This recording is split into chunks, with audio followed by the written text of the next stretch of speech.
Hello again. Welcome back to the Whaling Hour. Hopefully our internet holds tonight, and we'll get through 7 chapters.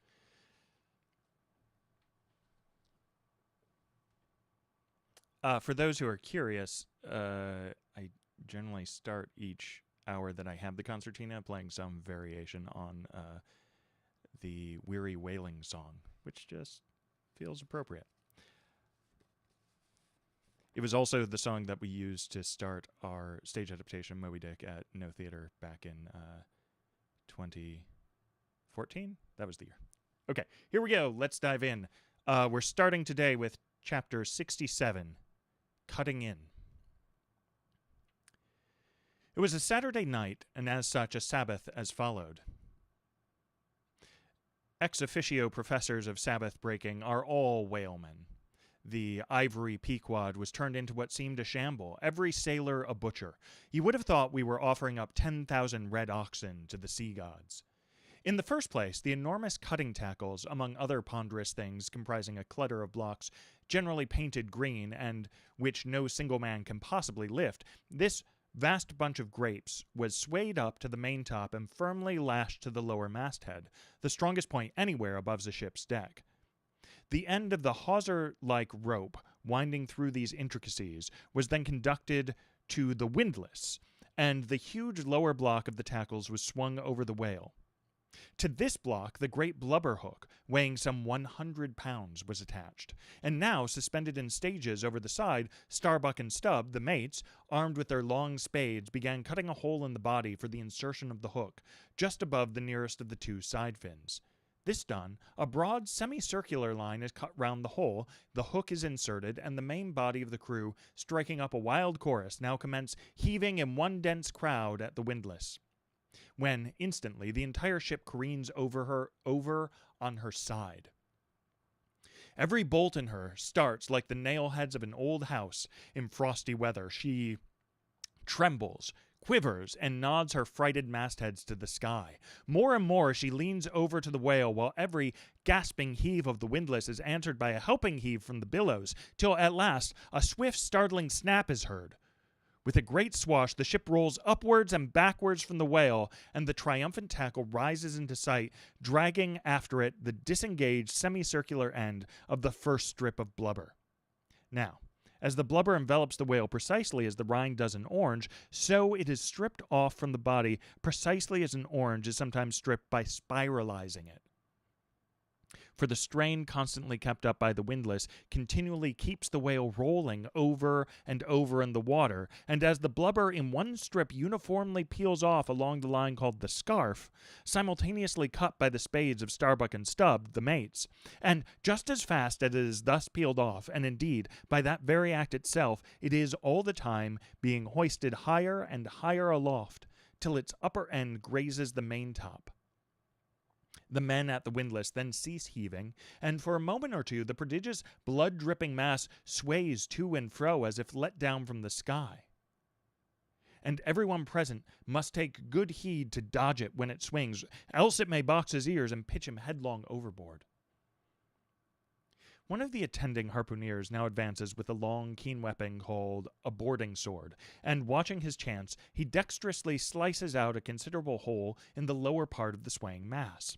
Into this hole, the end of the second alternating great tackle is then hooked so as to retain a hold upon the blubber in order to prepare for what follows. Whereupon this accomplished swordsman, warning all hands to stand off, once more makes a scientific dash at the mass, and with a few sidelong desperate lunging slicings, severs it completely in twain, so that while the short lower part is still fast, the long upper strip, called a blanket piece, swings clear, and is all ready for lowering. The heavers forward now resume their song, and while the one tackles peeling and hoisting a second strip from the whale, the other is slowly slackened away, and down goes the first strip through the main hatchway right beneath, into an unfurnished parlor called the blubber room. Into this twilight apartment sundry nimble hands keep coiling away the long blanket piece, as if it were a great live mass of plaited serpents. And thus the work proceeds, the two tackles hoisting and lowering simultaneously, both whale and windlass heaving, the heavers singing, the blubber room gentlemen coiling, the mates scarfing, the ship straining, and all hands swearing occasionally, by way of assuaging the general friction. Chapter 68. The Blanket. I have given no small attention to that not unvexed subject, the skin of the whale. I have had controversies about it with experienced whalemen afloat and learned naturalists ashore. My original opinion remains unchanged, but it is only an opinion. The question is, what and where is the skin of the whale? Already you know what his blubber is. The blubber is something of the consistence of firm, close-grained beef, but tougher, more elastic and compact, and ranges from 8 or 10 to 12 and 15 inches in thickness. Now, however preposterous it may at first seem to talk of any creature's skin as being of that sort of consistence and thickness, yet in point of fact, there are no arguments against such a presumption, because you cannot raise any other dense enveloping layer from the whale's body but that same blubber, and the outermost enveloping layer of any animal, if reasonably dense, what can that be but the skin? True. From the unmarred dead body of the whale, you may scrape off with your hand an infinitely thin, transparent substance, somewhat resembling the thinnest shreds of isinglass. Only it is almost as flexible and soft as satin, that is, previous to being dried, when it not only contracts and thickens, but becomes rather hard and brittle. I have several such dried bits, which I use for marks in my whale books. It is transparent, as I said before. And being laid upon the printed page, I have sometimes pleased myself with fancying it exerted a magnifying influence. At any rate, it is pleasant to read about whales through their own spectacles, as you may say. But what I am driving at here is this. The same infinitely thin isinglass substance, which, I admit, invests the entire body of the whale, is not so much to be regarded as the skin of the creature as the skin of the skin, so to speak. For it were simply ridiculous to say that the proper skin of the tremendous whale is thinner and more tender than the skin of a newborn child. But no more of this. Assuming the blubber to be the skin of the whale, then when this skin, as in the case of a very large sperm whale, will yield the bulk of 100 barrels of oil, and when it is considered that in quantity, or rather weight, that oil in its express state is only 3/4 and not the entire substance of the coat, some idea may hence be had of the enormousness of that animated mass, a mere part of whose mere integument yields such a lake of liquid as that. Reckoning 10 barrels to the ton, you have 10 tons for the net weight of only 3/4 of the stuff of the whale's skin. In life, the visible surface of the sperm whale is not the least among the many marvels he presents. Almost invariably, it is all over, obliquely crossed and recrossed with numberless straight marks in thick array, something like those in the finest Italian line engravings. But these marks do not seem to be impressed upon the isinglass substance above mentioned, but seem to be seen through it, as if they were engraved upon the body itself. Nor is this all. In some instances, to the quick, observant eye, those linear marks, as in a veritable engraving, but afford the ground for far other delineations. These are hieroglyphical. That is, you call those mysterious ciphers on the walls of pyramids hieroglyphics, then that is the proper word to use in the present connection. By my retentive memory of the hieroglyphics upon one sperm whale in particular, I was much struck with a plate representing the old Indian characters chiseled upon the famous hieroglyphic palisades on the banks of the upper Mississippi. Like those mystic rocks, too, the mystic-marked whale remains undecipherable. This allusion to the Indian rocks reminds me of another thing. Besides all the other phenomena which the exterior of the sperm whale presents, he not seldom displays the back, and more especially his flanks, effaced in great part of the regular linear appearance by reason of numerous rude scratches, altogether of an irregular random aspect. I should say that those New England rocks on the seacoast, which Agassiz imagines to bear the marks of violent scraping contact with vast floating icebergs, I should say that those rocks must not a little resemble the sperm whale in this particular. It also seems to me that such scratches in the whale are probably made by hostile contact with other whales, for I have most remarked them in the large full-grown bulls of the species. A word or two more concerning this matter of the skin or blubber of the whale. It has already been said that it is stripped from him in long pieces called blanket pieces. Like most sea terms, this one is very happy and significant, for the whale is indeed wrapped up in his blubber as in a real blanket or counterpane, or, still better, an Indian poncho slipped over his head and skirting his extremity. It is by reason of this cozy blanketing of his body that the whale is enabled to keep himself comfortable in all weathers, in all seas, times, and tides. What would become of a Greenland whale, say, in those shuddering icy seas of the north, if unsupplied with his cozy surcoat? True, other fish are found exceedingly brisk in those Hyperborean waters, but these, be it observed, are your cold-blooded, lungless fish, whose very bellies are refrigerators, creatures that warm themselves under the lee of an iceberg, as a traveler in winter would bask before an inn fire, whereas, like man, the whale has lungs and warm blood. Freeze his blood and he dies. How wonderful it is, then, except after explanation, that this great monster to whom corporeal warmth is as indispensable as it is to man, how wonderful that he should be found at home immersed to his lips for life in those Arctic waters, where when seamen fall overboard they are sometimes found months afterwards perpendicularly frozen into the hearts of fields of ice, as a fly is found glued in amber. But more surprising is it to know, as has been proved by experiment, that the blood of a polar whale is warmer than that of a Borneo Negro in summer. It does seem to me that herein we see rare virtue of a strong individual vitality, and the rare virtue of thick walls, and the rare virtue of interior spaciousness. O man, admire and model thyself after the whale. Do thou, too, remain warm among ice. Do thou, too, live in this world without being of it. Be cool at the equator. Keep thy blood fluid at the pole. Like the great dome of St. Peter's, and like the great whale, retain, O man, in all seasons, a temperature of thine own. But how easy and how hopeless to teach these fine things. Of erections, how few are domed like St. Peter's. Of creatures, how few vast as the whale.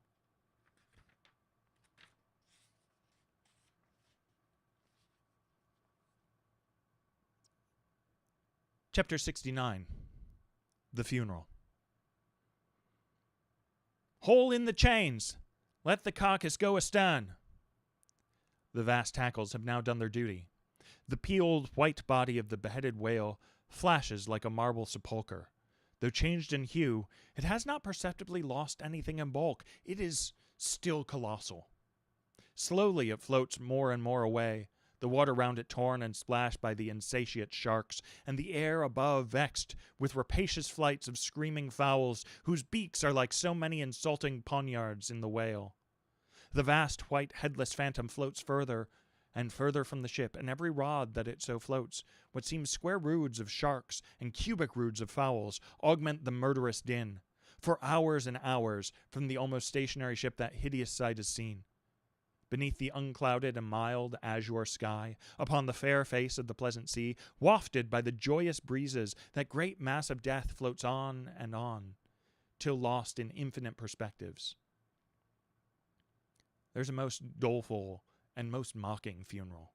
The sea vultures all in pious mourning, the air sharks all punctiliously in black or speckled. In life but few of them would have helped the whale, I ween, if peradventure he had needed it. But upon the banquet of his funeral they most piously do pounce. O horrible vulturism of earth, from which not the mightiest whale is free. Nor is this the end. Desecrated as the body is, a vengeful ghost survives and hovers over it to scare.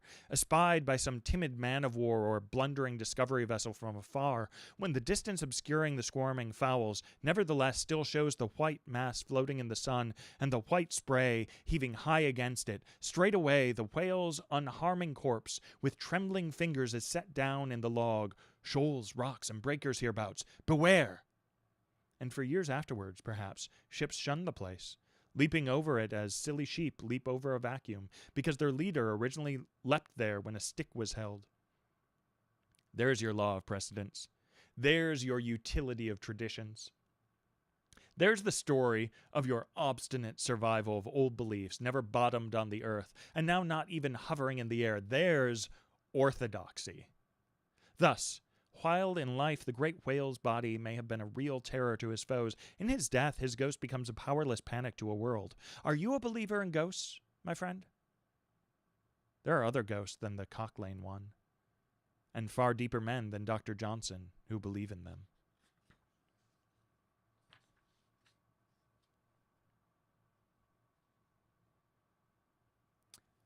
Chapter 70. The Sphynx. It should not have been omitted that previous to completely stripping the body of the Leviathan, he was beheaded. Now, the beheading of the sperm whale is a scientific, anatomical feat upon which experienced whale surgeons very much pride themselves, and not without reason. Consider that the whale has nothing that can properly be called a neck. On the contrary, where his head and his body seem to join, there, in that very place, is the thickest part of him. Remember also that the surgeon must operate from above, some 8 or 10 feet intervening between him and his subject, and that the subject, almost hidden in a discolored, rolling, and oftentimes tumultuous and bursting sea. Bear in mind, too, that under those untoward circumstances, he has to cut many feet deep in the flesh, and in that subterraneous manner, without so much as getting one single peep into the ever-contracting gash thus made. He must skillfully steer clear of all adjacent interdicted parts, and exactly divide the spine at a critical point, hard by its insertion into the skull. Do you not marvel, then, at Stubb's boast that he demanded but 10 minutes to behead a sperm whale? When first served, the head is dropped astern and held there by a cable till the body is stripped. That done, if it belong to a small whale, it is hoisted on deck to be deliberately disposed of. But with the full-grown Leviathan, this is impossible, for the sperm whale's head embraces nearly 1/3 of his entire bulk. And completely to suspend such a burden as that, even by the immense tackles of a whaler, this were as vain a thing as to attempt weighing a Dutch barn in jeweler's scales. The Pequod's whale being decapitated and the body stripped, the head was hoisted against the ship's side, about halfway out of the sea, so that it might yet in great part be buoyed up by its native element, and there, with the strained craft steeply leaning over to it, by reason of the enormous downward drag from the lower masthead, and every yardarm on that side projecting like a crane over the waves, there that blood-dripping head hung to the Pequod's waist, like the giant Holofernes from the girdle of Judith. When this last task was accomplished, it was noon, and the seamen went below to their dinner. Silence reigned over the before tumultuous but now deserted deck. An intense copper calm, like a universal yellow lotus, was more and more unfolding its noiseless, measureless leaves upon the sea. A short space elapsed, and up into this noiselessness came Ahab, alone from his cabin. Taking a few turns on the quarterdeck, he paused to gaze over the side.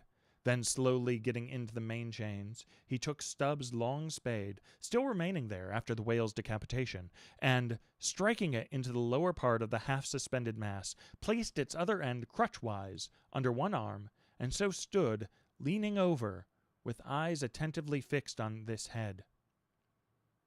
It was a black and hooded head, and hanging there in the midst of so intense a calm, it seemed the Sphinxes in the desert.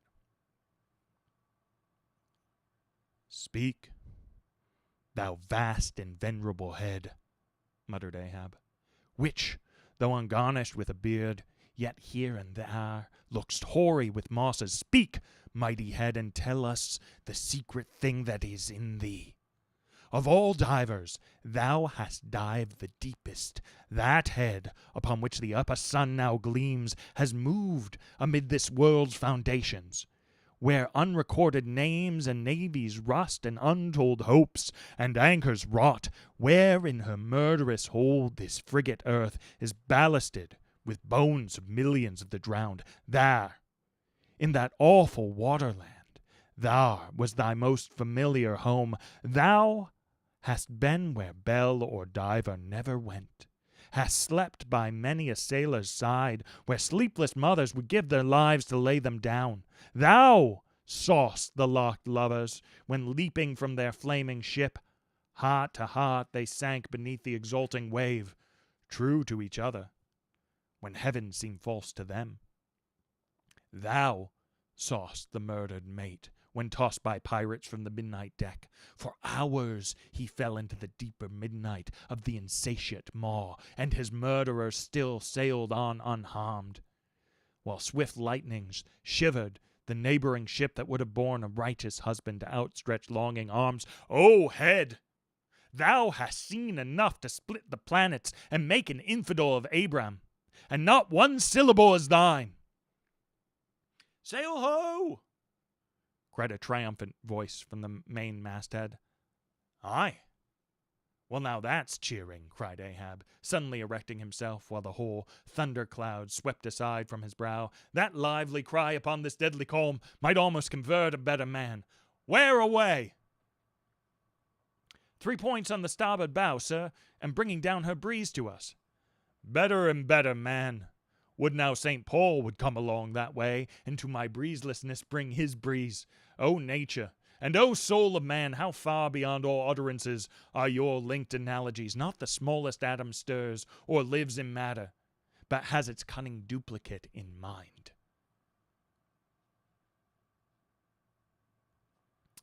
Chapter 71. The Jeroboam Story. Hand in hand, ship and breeze blew on, but the breeze came faster than the ship, and soon the Pequod began to rock. By and by, through the glass, the stranger's boats had manned mastheads up, proved her a whale ship. But as she was so far to windward, and shooting by, apparently making a passage to some other ground, the Pequod could not hope to reach her, so the signal was set to see what response would be made.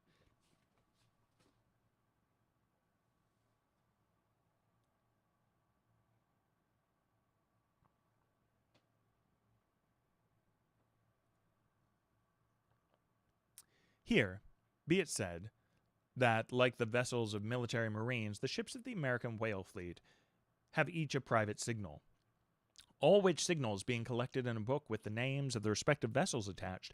Every captain is provided with it. Thereby, the whale commanders are enabled to recognize each other upon the ocean, even at considerable distances, and with no small facility. The Pequod signal was at last responded to by the stranger setting her own, which proved the ship to be the Jeroboam of Nantucket. Squaring her yards, she bore down, ranged a beam under the Pequod's lee, and lowered a boat. It soon drew nigh, but as the side ladder was being rigged by Starbuck's order to accommodate the visiting captain, the stranger in question waved his hand from his boat's stern in token of that proceeding being entirely unnecessary. It turned out that the Jeroboam had a malignant epidemic on board, and that Mayhew, her captain, was fearful of infecting the Pequod's company. For though himself and boat's crew remained untainted, and though his ship was half a rifle shot off, and an incorruptible sea and air rolling and flowing between, yet conscientiously adhering to the timid quarantine of the land, he peremptorily refused to come into direct contact with the Pequod. But this did by no means prevent all communication. Preserving an interval some few yards between itself and the ship, the Jeroboam's boat, by the occasional use of its oars, contrived to keep parallel to the Pequod as she heavily forged through the sea, for by this time it blew very fresh. With her main topsail aback, though indeed at times by the sudden onset of a large rolling wave the boat would be pushed some ways ahead, but would be soon skillfully brought to her proper bearings again. Subject to this, and other the like interruptions now and then, a conversation was sustained between the two parties, but at intervals not without still another interruption of a very different sort. Pulling an oar in the Jeroboam's boat was a man of a singular appearance, even in that wild, whaling life where individual notabilities make up all totalities. He was a small, short, youngish man, sprinkled all over his face with freckles and wearing redundant yellow hair. A long-skirted, cabalistically cut coat of a faded walnut tinge enveloped him, the overlapping sleeves of which were rolled up on his wrists. A deep, settled, fanatic delirium was in his eyes. So soon as this figure had been first descried, Stubb had exclaimed, "That's he! That's he! The long-togged scaramouche the Town Hose Company told us of." Stubb here alluding to a strange story told of the Jeroboam and a certain man among her crew some time previous when the Pequod spoke the Town Ho.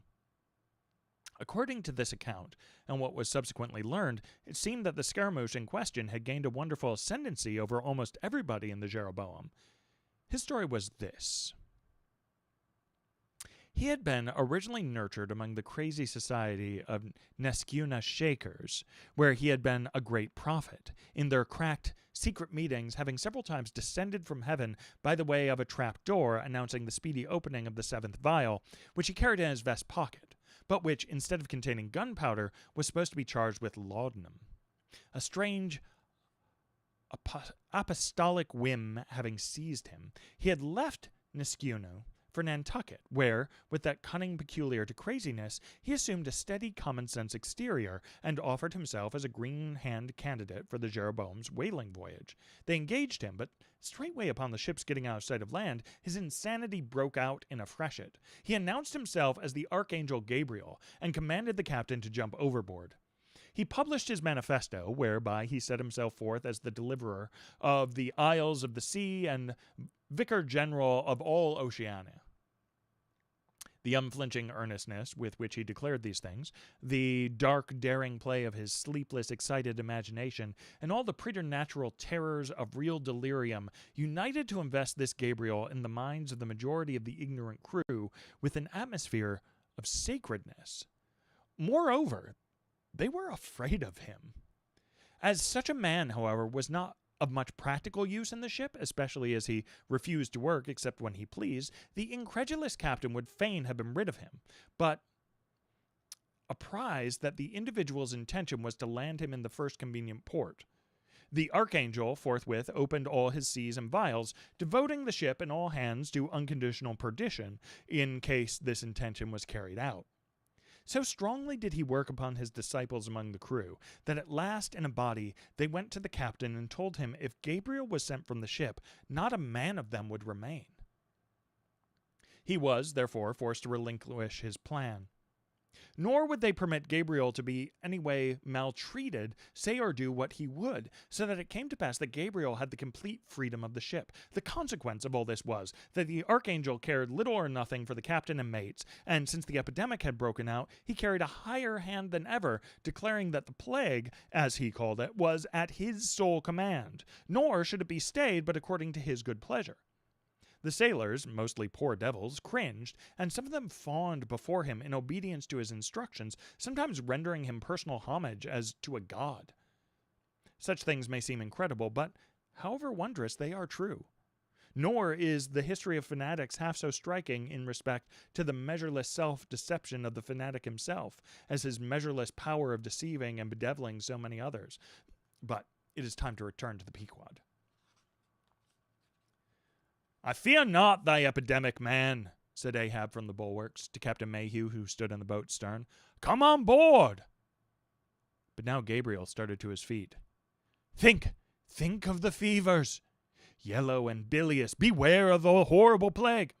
Gabriel, cried Captain Mayhew, "thou must either—" But that instant a headlong wave shot the boat far ahead, and its seethings drowned all speech. "Hast thou seen the white whale?" demanded Ahab, when the boat drifted back. Think of thy whaleboat, stoven and sunk. Beware of the horrible tale. I tell thee again, Gabriel, that... But again the boat tore ahead, as if dragged by fiends. Nothing was said for some moments, while a succession of riotous waves rolled by, which by one of those occasional caprices of the seas were tumbling, not heaving it. Meantime, the hoisted sperm whale's head jogged about very violently, and Gabriel was seen eyeing it with rather more apprehensiveness than his archangel nature seemed to warrant. When this interlude was over, Captain Mayhew began a dark story concerning Moby Dick, not, however, without frequent interruptions from Gabriel whenever his name was mentioned, and the crazy sea that seemed leagued with him. It seemed that Jeroboam had not long left home, when upon speaking to a whale ship, her people were reliably apprised of the existence of Moby Dick and the havoc he had made. Greedily sucking in this intelligence, Gabriel solemnly warned the captain against attacking the white whale, in case the monster should be seen. In his gibbering insanity, pronouncing the white whale to be no less a being than the Shaker god incarnated, the Shakers receiving the Bible.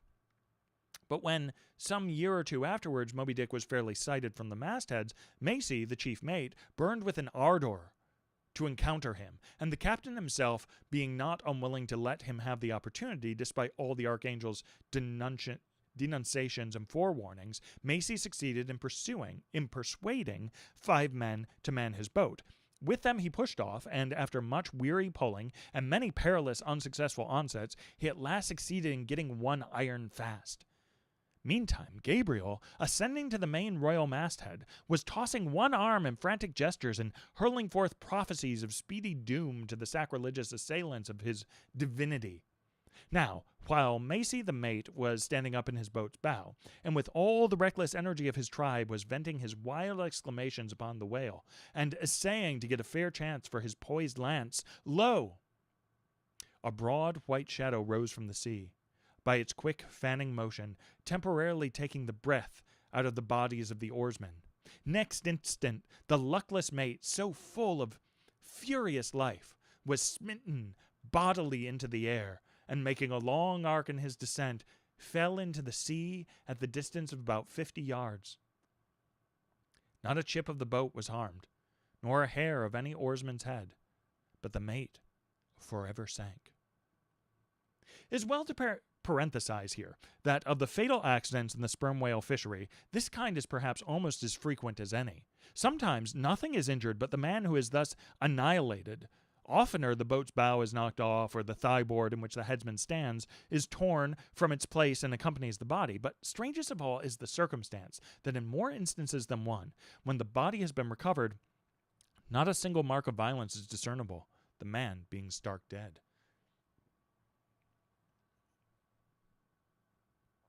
The whole calamity, with the falling form of Macy, was plainly descried from the ship. Raising a piercing shriek, "The vial! The vial!" Gabriel called off the terror-stricken crew from the further hunting of the whale.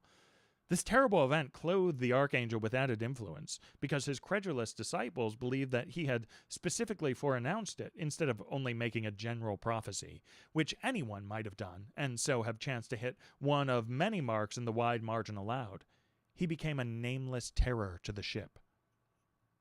Mayhew, having concluded his narration, Ahab put such questions to him that the stranger captain could not forbear inquiring whether he intended to hunt the white whale, if opportunity should offer, to which Ahab answered, "Aye."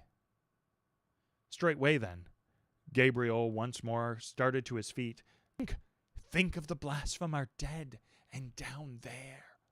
Beware of the blasphemer's end. Ahab solidly turned aside, then said to Mayhew, "Captain, I have just bethought me of my letter bag. There's a letter for one of thy officers, if I mistake it not. Starbuck, look over the bag."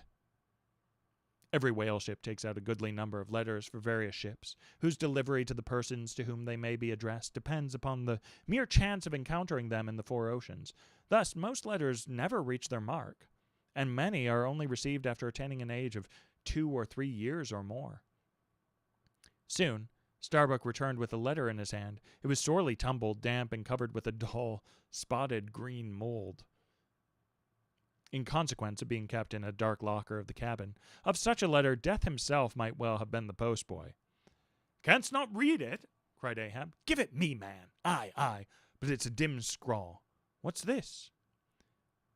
As he was studying it out, Starbuck took a long cutting spade pole and with his knife slightly split the end to insert the letter there, and in that way hand it to the boat without it coming any closer to the ship. Meantime, Ahab, holding the letter, muttered, "Mr. Hare, yes, Mr. Hare, a woman's penny hand, the man's wife, I'll wager.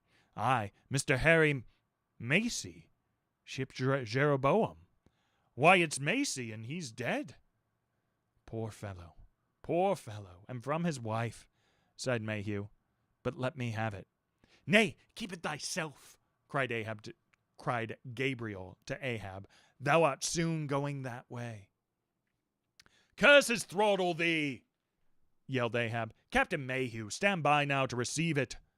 And taking the fatal missive from Starbuck's hands, he caught it in the slit of the pole and reached it over towards the boat. But as he did so, the oarsmen expectantly desisted from rowing. The boat drifted a little towards the ship's stern, so that, as if by magic, the letter suddenly ranged along with Gabriel's eager hand. He clutched it in an instant, seized the boat knife, and impaling the letter on it, sent it thus loaded back into the ship. It fell at Ahab's feet. Then Gabriel shrieked out to his comrades to give way with their oars, and in that manner the mutinous boat rapidly shot away from the Pequod. As, after this interlude, the seamen resumed their work upon the jacket of the whale, many strange things were hinted in reference to this wild affair.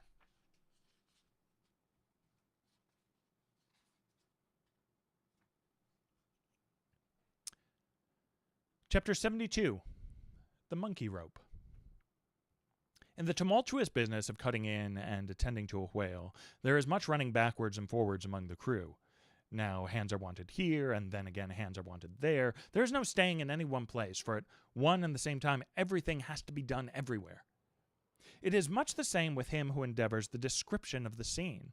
We must now retrace our way a little. It was mentioned that upon first breaking ground in the whale's back, the blubber hook was inserted into the original hole there cut by the spades of the mates. But how did so clumsy and weighty a mass as that same hook get fixed in that hole? It was inserted there by my particular friend Queequeg, whose duty it was as harpooner to descend upon the monster's back for the special purpose referred to. But in very many cases, circumstances require that the harpooner shall remain on the whale till the whole flensing or stripping operation is concluded. The whale, be it observed, lies almost entirely submerged, excepting the immediate parts operated upon. So down there, some 10 feet below the level of the deck, the poor harpooner flounders about half on the whale and half in the water, as the vast mass revolves like a treadmill beneath him.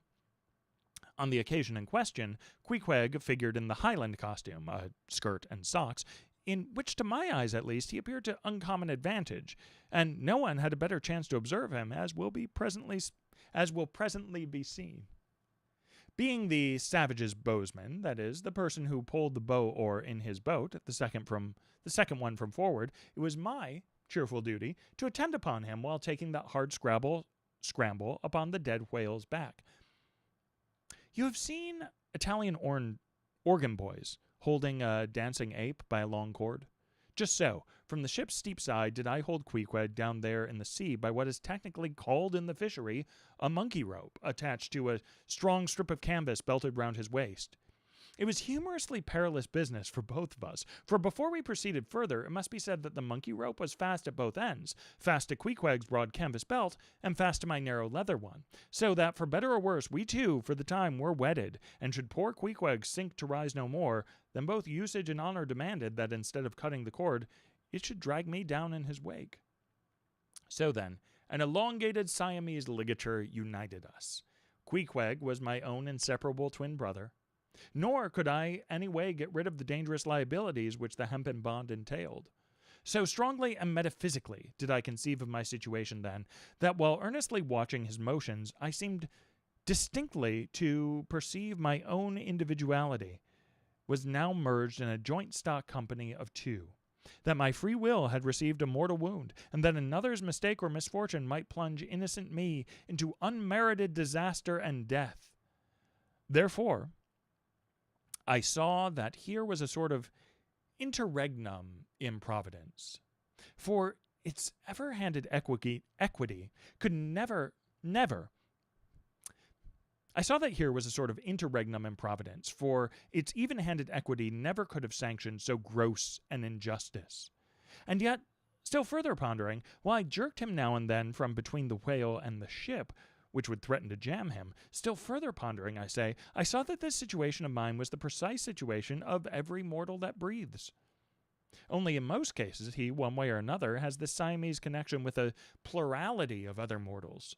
If your banker breaks, you snap. If your apothecary by mistake sends you poison in your pills, you die. True, you may say that by exceeding caution you may possibly escape these and the multitudinous other evil chances of life. But handle Queequeg's monkey rope heedfully as I would, sometimes he jerked it so that I came very near sliding overboard. Nor could I possibly forget that, do what I would, I only had the management of one end of it. A footnote. The monkey rope is found in all whalers, but it was only in the Pequod that the monkey and his holder were ever tied together. This improvement upon the original usage was introduced by no less a man than Stubb, in order to afford the imperiled harpooner the strongest possible guarantee for the faithfulness and vigilance of his monkey rope holder. I have hinted that I would often jerk poor Queequeg from between the whale and the ship, where he would occasionally fall from the incessant rolling and swaying of both. But this was not the only jamming jeopardy he was exposed to. Unappalled by the massacre made upon them during the night, the sharks, now freshly and more keenly allured by the before-pent blood which began to flow from the carcass, the rabid creatures swarmed round it like bees in a beehive. And right in among those sharks was Queequeg, who often pushed them aside with his floundering feet, a thing altogether incredible, were it not that, attracted by such prey as a dead whale, the otherwise miscellaneously carnivorous shark will seldom touch a man. Nevertheless, it may well be believed that since they have such a ravenous finger in the pie, it is deemed but wise to look sharp to them. Accordingly, besides the monkey rope, with which I now and then jerked the poor fellow from too close a vicinity to the maw of what seemed a peculiarly ferocious shark, he was provided with still another protection. Suspended over the side of one of the stages, Teshtego and Dagu continually flourished over his head a couple of keen whale spades, wherewith they slaughtered as many sharks as they could reach. This procedure of theirs, to be sure, was very disinterested and benevolent of them. They meant Queequeg's best happiness, I admit, but in their hasty zeal to befriend him, and from the circumstance that both he and the sharks were at times half hidden by the blood-muddied water, those indiscreet spades of theirs would come nearer amputating a leg than a tail. But poor Queequeg, I suppose, straining and gasping there with that great iron hook, poor Queequeg, I suppose, only prayed to his Yojo and gave his life into the hands of his gods. Well, well, my dear comrade and twin brother, thought I, as I drew in and then slacked off the rope to every swell of the sea. What matters it after all? Are you not the precious image of each and all of us men in the whaling world? That unsounded ocean you gasp in is life, those sharks your foes, those spades your friends, and what between sharks and spades you are in a sad pickle and peril, poor lad. But courage! There is good cheer in store for you, Queequeg, for now, as with blue lips and bloodshot eyes, the exhausted savage at last climbs up the chains and stands all dripping and involuntarily trembling over the side, the steward advances and with a benevolent, consolatory glance hands him, what? Some hot cognac? No. Hands him, ye gods. Hands him a cup of tepid ginger and water. Ginger? Do I smell ginger? Suspiciously asked Stubb, coming near. Yes, this must be ginger. Peering into the as yet untasted cup, then standing as if incredulous for a while, he calmly walked toward the astonished steward, slowly saying, Ginger. Ginger? And will you have the goodness to tell me, Mr. Doughboy, where lies the virtue of ginger? Ginger, is ginger the sort of fuel you use, Doughboy, to kindle a fire in this shivering cannibal? Ginger? What the devil is ginger? Sea coal? Firewood? Lucifer matches? Tinder? Gunpowder? What the devil is ginger, I say, that you offer this cup to poor Queequeg here? There is some sneaking temperance society movement about this business, he suddenly added, now approaching Starbuck, who had just come forward. Will you look at that cannikin? Sir, smell of it, if you please. Then watching the mate's countenance, he added, The steward, Mr. Starbuck, had the face to offer that calomel and jalap to Queequeg there, this instant off the whale. Is the steward an apothecary, sir? And may I ask whether this is the sort of bellows by which he blows back the breath into a half-drowned man? I trust not, said Starbuck. It is poor stuff enough. Aye, aye, steward, cried Stubb. We'll teach you to drug a harpooner. None of your apothecary's medicine here. You want to poison us, do ye? You have got out insurances on our lives and want to murder us all and pocket the proceeds, do ye? It was not me, cried Doughboy. It was Aunt Charity that brought the ginger on board and bade me never to give the harpooneers any spirits, but only this ginger jub, so she called it. Ginger jub, you gingerly rascal. Take that, and run along with ye to the lockers, and get something better. I hope I do no wrong, Mr. Starbuck. It is the captain's orders, grog for the harpooner on a whale. Enough, replied Starbuck. Only don't hit him again, but... Oh, I never hurt when I hit. except when I hit a whale or something of that sort. And this fellow's a weasel. What were you saying about saying, sir? Only this. Go down with him, and get what thou wantest thyself. When Stubb reappeared, he came with a dark flask in one hand and a sort of tea caddy in the other. The first contained strong spirits and was handed to Queequeg. The second was Aunt Charity's gift, and that was freely given to the waves.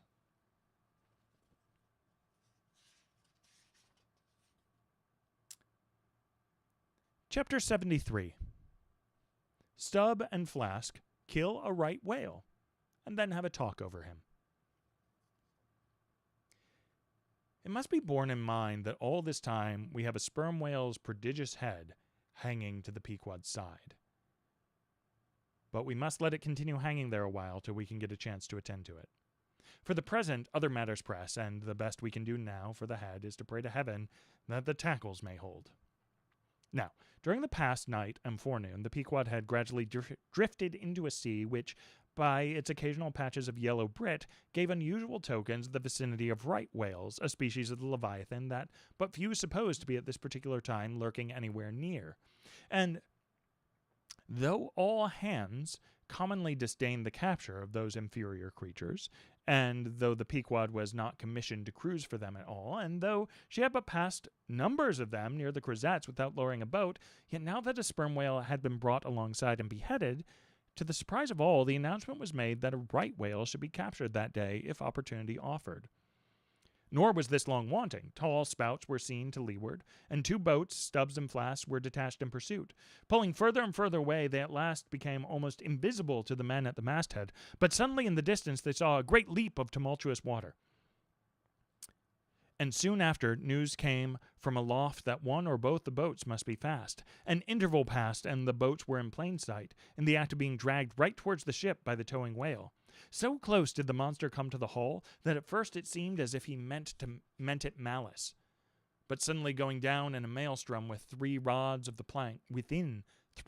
planks, he wholly disappeared from view as if diving under the keel. "Caught! Caught!" was the cry from the ship to the boats, which for one instant seemed on the point of being brought with a deadly dash against the vessel's side. But having plenty of line yet in the tubs, and the whale not sounding very rapidly, they paid out abundance of rope, and at the same time poled with all their might so as to get ahead of the ship.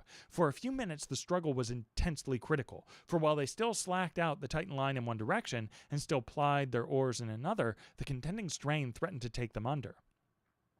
But it was only a few feet of advance they sought to gain, and they stuck to it till they did gain it, when instantly a swift tremor was felt running like lightning along the keel, as the strained line, scraping beneath the ship, suddenly rose to view under her bows, snapping and quivering, and so flinging off its drippings that the drops fell like bits of broken glass on the water, while the whale beyond also rose to sight, and once more the boats were free to fly. But the fagged whale abated his speed, and blindly altering his course went round the stern of the ship, towing the 2 boats after him, so that they performed a complete circuit.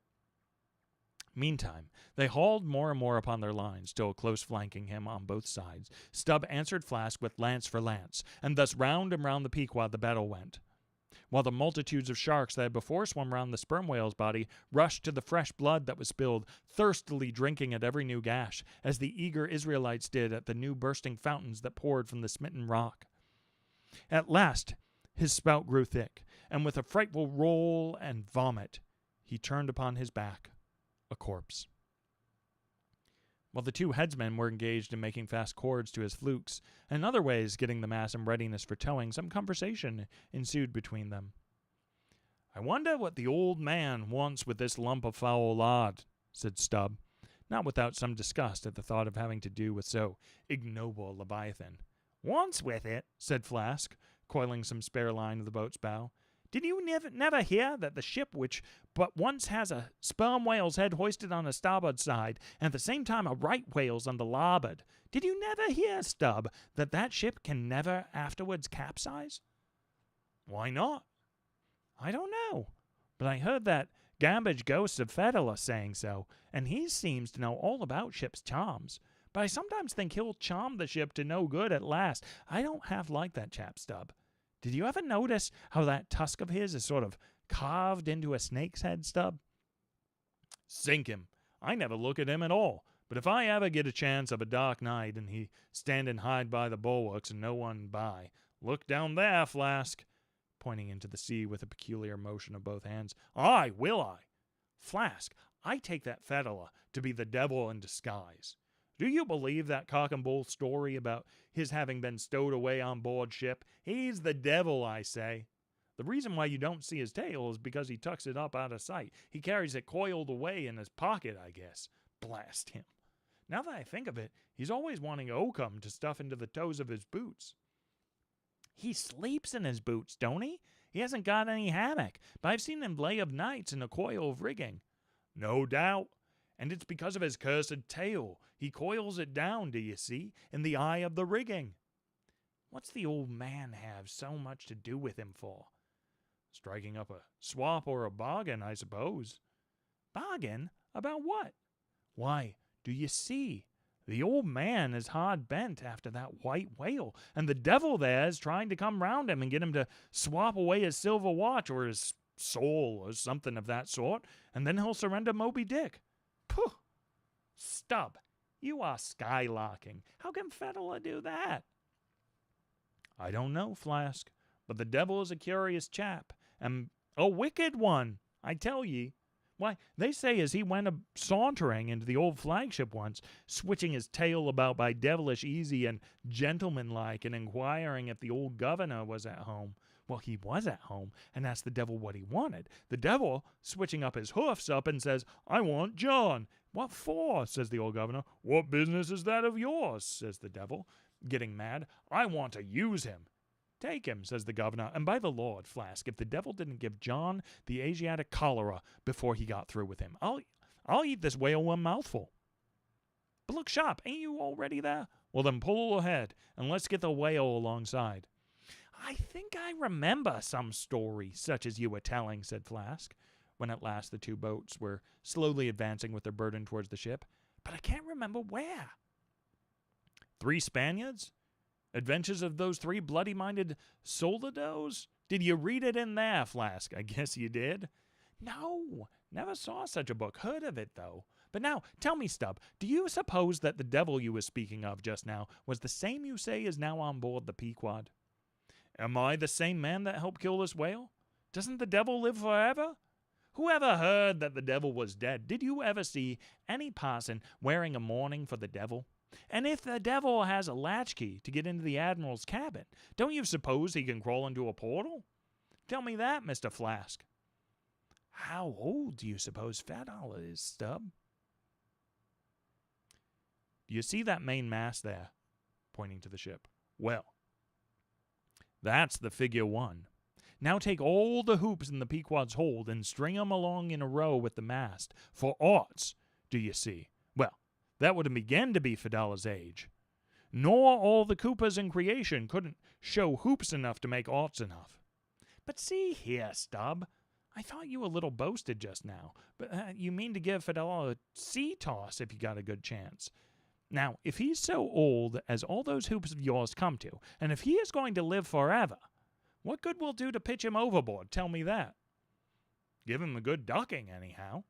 But he'd crawl back, duck him again, and keep ducking him. Suppose he should take it into his head to duck you, though, yes, and drown you. What then? I should like to see him try. I'd give him such a pair of black eyes that he wouldn't dare to show his face in the admiral's cabin again for a long while, let alone down in the oil up there, where he lives, and hereabouts on the upper decks where he sneaks so much. Damn the devil, Flask. Do you suppose I'm afraid of the devil? Who's afraid of him, except the old governor who dasn't catch him and put him in double darbies as he deserves, but lets him go about kidnapping people. Aye, and signed a bond with him that all the people the devil kidnapped he'd roast for him? There's a governor.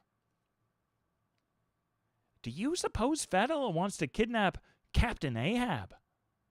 Do I suppose it? You'll know it before long, Flask.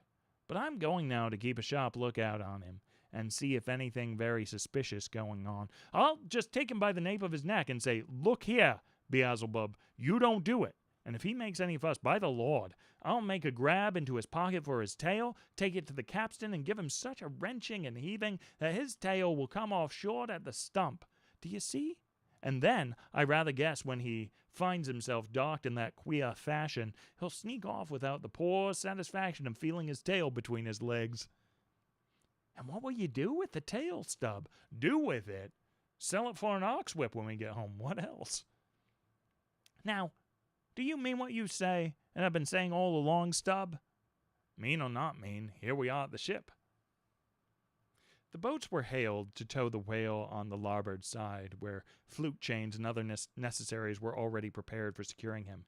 Didn't I tell you so? Said Flask. Yes, you'll soon see this right whale's head hoisted up the opposite, that Palmasetti's.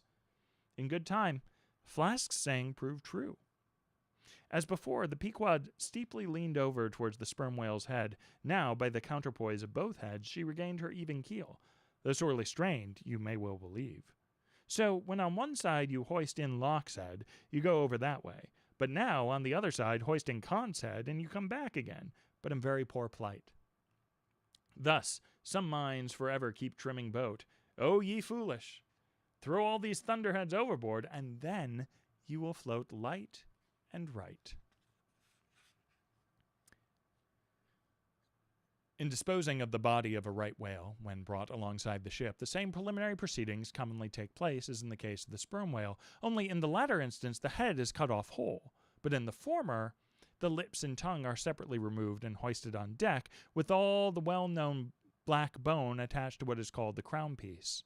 But nothing like this in the present case had been done. The carcasses of both whales had been dropped astern, and the head-laden ship not a little resembled a mule carrying a pair of overburdening panniers.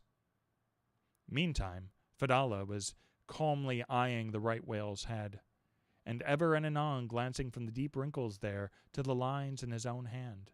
And Ahab chanced so to stand that the Parsee occupied his shadow, while if the Parsee's shadow was there at all, it seemed only to blend with and lengthen Ahab's. As the crew toiled on, Laplandish speculations were bandied among them concerning all these passing things. All right, that's it for this week. I think we got through. Thanks again for joining me, and I'll see you back next week when we'll pick up with Chapter 74, The Sperm Whale's Head, Contrasted View. All right, thanks everyone. See you next time.